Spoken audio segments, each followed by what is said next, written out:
Hello, friends. You all have been learning about identity and what it means. And so we talked about identity meaning just all the things that make you you.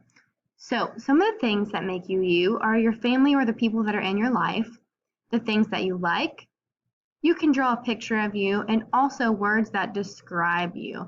So, today, what you're going to do is use a pencil and paper, and you guys are going to write or draw this chart or these sections on your paper. So you could split your paper into 4 boxes.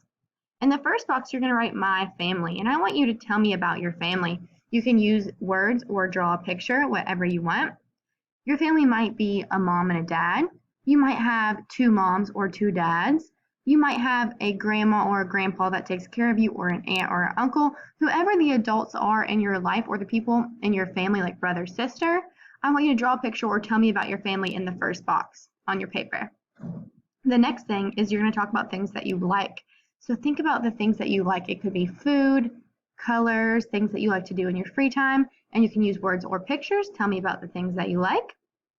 Draw a picture of yourself, and then also, for the picture of yourself, you can include your hair color, eye color, anything about your physical appearance, the way that you look.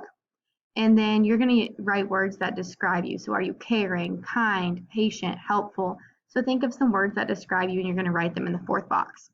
Once your paper is complete and you have drawn a picture or told me about each of these things, you're going to upload a picture of your work where it says click here. My friends that are in the classroom listening to this video, you guys are going to have a printed out copy for you to draw on in class, and you'll hand it in to your teacher.